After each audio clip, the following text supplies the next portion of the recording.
Welcome to JGL Law for You. This podcast is sponsored by Greenwald and Laake, a suburban Maryland law firm that has been representing clients throughout the D.C. metropolitan area and across the country for close to 50 years. JGL Law for You is a podcast by lawyers, yes, but not for lawyers only. On JGL Law for You, we will bring you up close and personal with our firm's lawyers and some special guests who will be discussing how to navigate the many legal processes, developments in the law, other current events, and how they may affect you, your family, or your business. Today, we're turning our attention to the world of residential real estate. We've got local dynamo Nurit Coombe of the agency. Nurit has been a licensed real estate agent since 2001.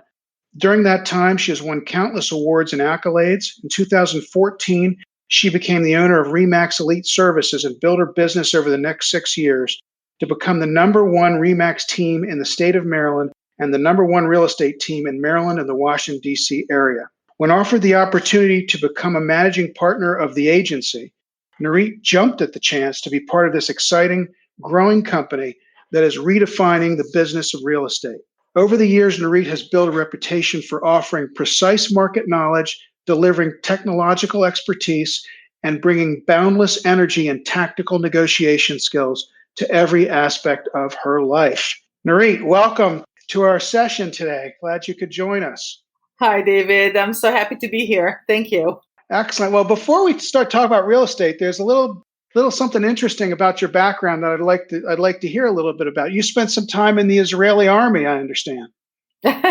Yes, I did. Actually, I came here to the U.S. After my military service, representing Israel on the anti-ballistic missile program and different unique explosives for military operations in urban terrain. So actually, I worked in defense arena for 11 years here in the U.S. and total of about 15 years. Might be a crazy question, but I'd be interested to know how your experience in those areas affected your ability to do what you're doing now in the real estate market.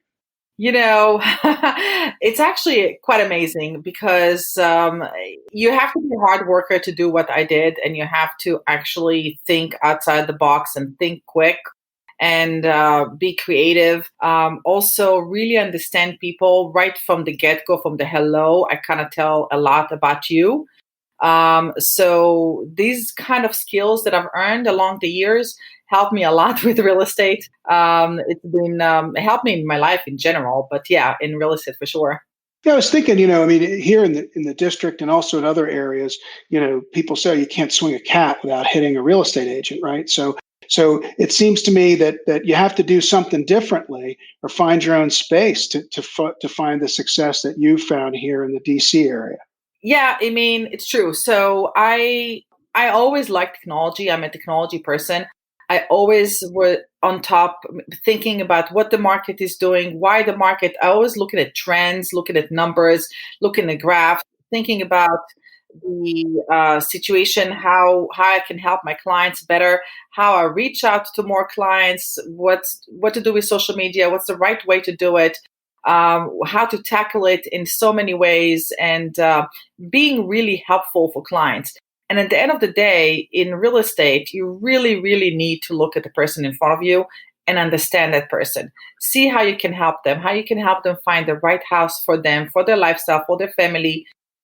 So you have to have so many aspects. You need to know technology, you need to understand market drives, what changes, realize it right from the get-go, what's going on and why, and then look at the psychology of things, of life, and especially COVID. There's so many things changing. How do you interpret that and how you morph yourself towards the new situation to help people?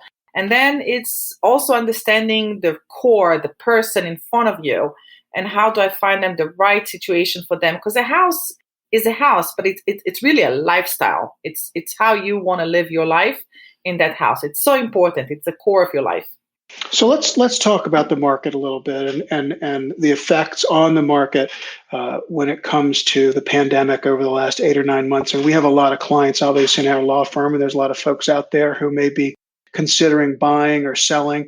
So I'd like to talk to you both from a buyer's perspective and from a seller's perspective in terms of how you work differently or how you strategize differently with either side of that transaction. Let's start with a seller. You're representing a seller. How do what do you look at? What do you do differently for your seller in this environment? So can I just go back to how it all started in COVID and how it really affected? Sure. So, because that's really important to understand. Go back to whatever you want. All right. It's important to understand the core of what's happened here. So in March, which is the spring market, right? The start of the big spring market where we have all the buyers looking to buy houses, we hit with COVID. And suddenly we had no face masks, no sanitizers, nothing. And people didn't know what to do and didn't want to bring anybody to their house because we were all in panic, right? We didn't want to go out. We didn't want to have anybody coming to my house and spread COVID in. And we didn't know how it's being spread. It was all a huge panic situation. So right at the head of the spring market, we had a stop where actually nobody wanted to list their houses. But we still had buyers out there because this is where buyers are starting to look at houses. So we had low inventory, no listings out there. This is number one. Then as it eased up, we all got used, we all had some face mask, whatever. We started seeing listings in the market, but we had much more demand because buyers, now we have April, May, June, we have many more buyers coming into the market because it's the spring. Also, we had buyers that suddenly felt that if you didn't like your kitchen, you're stuck in your house for 2 or 3 months. Now you hate your kitchen. You have to move. If you were in a townhouse and you have 3 kids in the house and you really need a yard, you can't stand yourself anymore, you want to move to a house with a yard. If you feel that you don't need to be in downtown anymore, I'm never going to go back to my office. I'm going to work in my office 2 days a week. That's it. And suddenly you want to move out of town, out of the city. You want to have some space and bigger house and a yard. So there was all pent up demand. Now you need to have an office. Absolutely. You have to have an office because you work from home. You're forever going to work from home. You actually need 2 or 3 offices now because you need the Zoom room and you need the office for yourself and office for your husband. So all these demands have been changing. And it's very emotional real estate. So people suddenly cannot stand it, have to move, have to find a house. And so we have pent up demand. Interest rate is really, really low. So we should jump on it now, which is true. But we don't have listings. On the listing side, on the seller side, what happened is that I don't want to bring COVID to my house. I have little kids. I'm immune deficient. I am older person and I'm not going to move now. What am I going to move now? How am I going to move? Where to? I don't want to have movers coming to my house. So you had about 25 to 30% of the market of people who are legitimately worried about having people coming to their house and not listing the house. So we had a huge shortage of listings, which created multiple offers and a very tough situation, which we'll talk about the buyers in a moment. So you asked me about sellers. So this is kind of in general what happened in the market. Sellers, this has never been better time in the market ever for sellers to sell a house because prices going up. Every next house is selling for more. We have multiple offers and it's such an emotional situation where I have to have the house. I will pay, I don't care. I'll pay 50, 60, whatever is needed. I want $1,000 over asking because I need to have a house. I'm done. I can't find any houses. And the interest rates are low, right? Yeah, David, you're right. You're right. Absolutely. So when your rates are so low, you can actually afford more, much more. And if rates will go up by 1%, it's about $100,000 on a sell price. So what I mean? It's a lot. So jumping on an opportunity to find the right house at the right interest rate, it's very smart for buyers to do. For sellers, the opportunity to be able to sell your house and having a buyer who is not going to drive you crazy on home inspection because they're waiving home inspection and they're not going to and drive you, they're going to let you do a rent back and stay in the house for longer, give you time to find another place. I mean, you get not just a good price, but also good terms. So what do you do? Let me just toggle back to a second. So you've got that buyer who wants to move out of their townhome or out of their condo, or for whatever reason, they want a house where they have a home office. And what do you do to try to help them find what they want, given the fact that there's not a lot of stuff, not a lot of homes out on the market, a lot of inventory, I guess. So this is where technology comes important, and this is what we do is very, very important because you need to be creative. You need to scout the neighborhood. You need to talk to sellers. You need to look at. So there's trends out there. People sell, or in general, every 7 years you kind of have turnover in this area for the housing market. So you're looking at those houses in the neighborhood your clients are looking, and to see that they're kind of been there for 7+ years. You're looking to see how much they owe on a mortgage on the house, so you know that they're not upside down and they can actually sell their house. And maybe you're looking at their age, you're looking at the situation of the kids' age, and you scout the neighborhood for potential future sellers. And then this is where you approach them. You approach them and say, you know what, I have a great buyer who's looking in your neighborhood, desperately looking in your neighborhood. Are you looking to sell? Maybe your friend, your neighbor looking to sell, would love to talk to you. We've been successful that way by really scouting, but you can't just, it's a needle in a haystack if you just start calling the whole neighborhood or sending mailer for the whole neighborhood. But if you have the right technology and ability to actually hone it down to real potential future sellers, you can be really successful in that. So we've been doing that. We also been doing geo-fencing, which is another technology that we've done. What's that? You actually take a location, and let's say I want between Old Georgetown Road, Tuckerman Lane to this, when you specific neighborhood, specific location. And when you coming into that neighborhood, or if you live in that neighborhood, you'll get through online, you'll get from me, if you go on your phone, you'll see, hey, looking to sell your house, or have a buyer for your house. Do you know if anybody looking to sell your house? So you'll get those ads specifically for the specific location. It's geofencing the area, and it's targeted to specific people within the area. So if you've been looking to for houses in Florida, for example, I know that maybe potentially you're looking to sell. So I'm going to geofence you specifically because I know you've been looking at homes.com or Realtor or Zillow.com on houses in Florida. Maybe you are going to sell. So I'm going to then start tracking you online and see, without totally bothering you, but really putting some ads in front of you to see if maybe you're looking to sell, because I really have really good buyers for you. And so that's another way to do it. It almost sounds like a fisherman, who's knows that there's fish that are hungry in this area of the lake and putting some bait out there to see if they bite, right? I mean, that's a simplistic layman's view of it. Right? I mean, it's kind of what you're doing. You're using social media. So when you go on Facebook, you're going to see this ad. You know how many times you go to Nordstrom and you look at a coat, and then suddenly you go to Facebook, you see that specific coat on Facebook. Sure. That's what they're doing. They're actually chasing you over IP and try to tell you, hey, you didn't buy that coat. Maybe you still want to buy that coat. And it really is. It works. It's effective. You try to do it in a non-intrusive way, but it helps both sellers and buyers to actually find locations, find properties, ability to help my clients getting stuff that is off the market. Also, 10% of the agents do most of the business, right? So we know each other. I would say they do 90% of the business. So I call my fellow agents. We also are part of the top agent network where we send each other messages and say, hey, do you have anything coming up in this and this neighborhood? Because I have a really good qualified buyer. So we get stuff really, really quickly before it comes on the market. That's also another way because we share. It's important. But you don't reach out to 10,000, 14,000 agents in Washington Metropolitan. You reach out to the top agents in the area, or in that specific neighborhood. What do you see in terms of what things are going to look like when we get through the backside of this whole pandemic situation that we're in terms of your industry? Sure. So I do want to come back for 1 second about the sellers, because we have completely changed how we operate with listings and showing houses.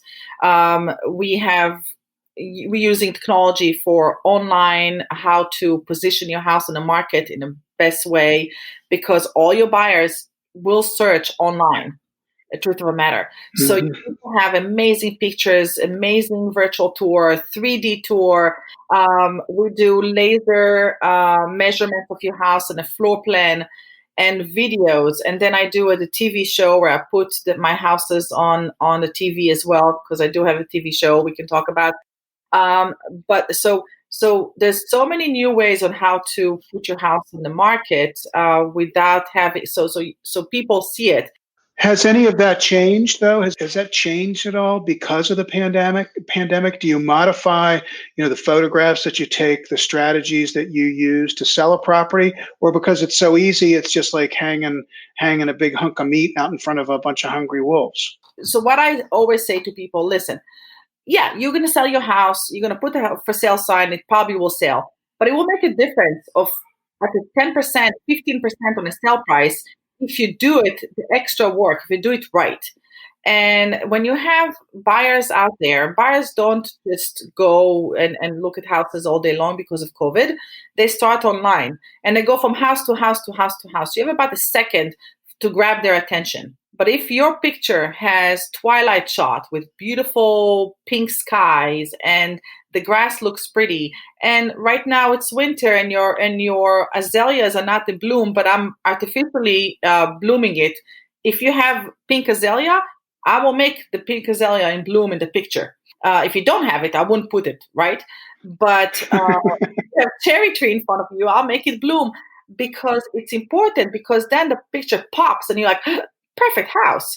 And that's where you want to grab those people's attention. And then to bring them over to the house, we have, of course, we're bringing one group at a time. Nobody touches anything. I have gloves for everybody, shoe covers, sanitizers, face masks. I have a whole kit, I call it the COVID kit, in my car, and I put it in the house as well. And that's how we do. We protect everybody, and that's important as well. What is it, if anything, are you preparing for? Do you see any changes coming down the road? We're hearing about vaccines, whether it's going to be the first quarter, second quarter, third quarter of this year, but sooner or later, things are going to at least turn back toward normalcy. So what do you see as the effects on your industry when that happens? David, it's such an important question, and it has so many facets on this answer. So I'll try to keep it brief. But first of all, if you think about, again, I said it's all about psychology. So right now we have the second wave, and you see no listings out there. We are so short in listings, and sellers, it's the best time for them to sell right now because there's no listings out there. Usually we have about 3,000 homes in the market in Montgomery County. We have less than 1,000. So it's 40% of listings versus what we usually have. Which is unbelievable. And the reason is because sellers saying, first of all, it's a second wave. I don't want to have anybody in my house. Second, we have vaccine right around the corner. So I'm just going to hunker down and wait. Okay, it's okay. I'll wait a few more months. We have vaccine. It's all going to end. So they don't want to list the house right now because of it. Also, it's a holiday. So what I'm crazy to do right now through the holidays, it's usually not a good time on the market. That's what they think. So sellers are not putting the house on the market, but those sellers eventually will sell. So coming down after vaccine, I think we're going to see plethora of listings on the market. We're going to have so many listings. Are we going to switch from a seller's market to a buyer's market? That's going to be a question. Are the interest rates going to still stay there for us to have a great buyer demand? That's another question. Depends what they're going to do with the interest rates. And the third question will be is what happened with those buyers? They've been looking frustrated. And then we have vaccine. Let's just take time off. Let's just go vacation, have fun, see our parents, our grandparents, all grandchildren, all that stuff. And we're all going to be in euphoria, restaurants, fun, going places. Maybe they'll take off and not actually going to be so, fiscated about buying a house at this point. A lot of question marks. A lot of question marks. And then the last question mark that I have is the forbearance. So we know that when the market hit, the government have enacted that we cannot do foreclosures. if you don't pay your mortgage, it's okay. You don't have to pay for 6 months. We're going to allow you to go in forbearance. And forbearance means that you don't have to pay the mortgage. You're not going to get penalty for 6 months, and we're not going to foreclose on you. That forbearance period ends end of this month. There are 3.6 million people in forbearance, which accounts for about almost 7% of the houses in the United States. So if you think about it, almost 7% of the houses in the United States are not paying mortgages. And end of December, it ends. Now, all these people who didn't pay the mortgage, can they now pay mortgage? Are they did they got the job back? Are they in trouble? Can they pay a little more to cover what they didn't pay before? Can they pay back what they didn't pay? Are we going to allow them to pay it over 30 years, just a little more? Or are we just going to extend their mortgage period? Or are we going to ask them to pay lump sum? And all these questions are big because it's 3.6 million people, 7% of your houses in the area. So if those people, some of them, if it's 5%, 2%, whatever it is, cannot pay and come whole with their mortgage, we're going to see a surge of REOs or bank or foreclosures. That will take an effect in a year, and it won't take immediately, but that's something that sellers should think about. What is going to happen? Where the market? There's going to be effect on the economy, and the COVID. Will it affect to a point where we're going to see a huge price adjustments, or is it going to be that somehow we're going to eventually be able to ride it? It's a big question. Very interesting. Now, you mentioned people who are on loan modification. Obviously, there's some lawyers out there who do that kind of work, help people with loan modifications and pre-foreclosure issues and so forth.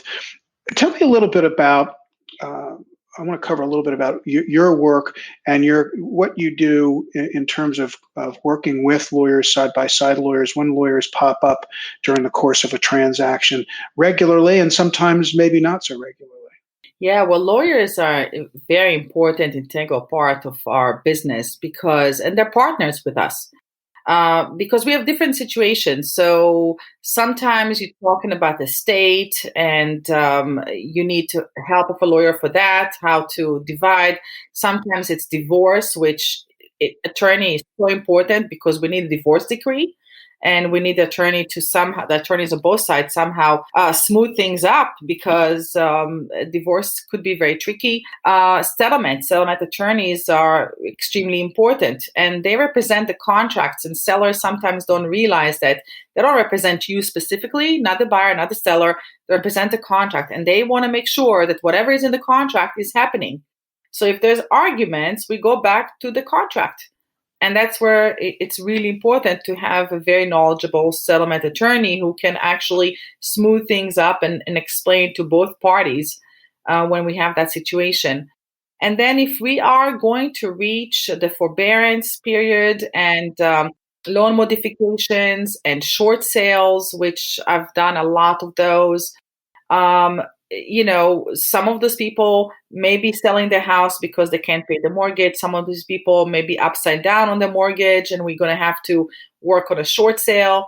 Some of these people will be able to modify their loan and some will have to go to foreclosure. So it really is important to immediately, if you're in trouble, if you're not sure you can pay your mortgage, to immediately not wait until you are behind, to talk to an attorney, talk to a real estate agent who knows how to point you to the right place, to the right attorney, to do the short sale, to do the loan modifications, to be responsible, or it's really going to hurt your credit for a long, long time. All right, Nurit, this has been great. I want to thank you so much for joining us today. Now, I know you now are affiliated with a firm that's nationwide. So if folks have, although you physically are here in the DC area, I assume that anyone who's listening could reach out to you wherever they are, and you could either help them or direct them to someone in your firm who might be able to help. So what would be the best way for someone, if they had a question, to follow up on something that we talked about today, or maybe was interested in listing their home for sale or buying? What's the best way for those people to get hold of you? Sure. So, they can call me anytime, by the way. I love what I do. I absolutely love what I do. And I love helping people. And even if they want to know, sometimes it's when do I prepare to sell? What do I do? How in advance? Any question is a good question. I'm very happy to help anybody. Nationwide, you're right. We have a big network, and I know top agents in every state, every city out there, because we all meet once a year in the market, in the luxury market, in the conferences, and we all best friends. So I can help. To reach me, 301-346-5252 is my cell. Be happy to give you my cell. I'm 24 7 kind of agent. I love what I do. Yes. So, but my email is Nurit@teamnurit.com. TEAM. Nurit. And like Nancy, URIT. Nurit@teamnurit.com. Thank you again so much, Nurit. It's been great. Thanks to everyone out there for joining us. Hope to see you or hear from you next time on JGL Law for You. I'm David Bullitt, and that's all for today.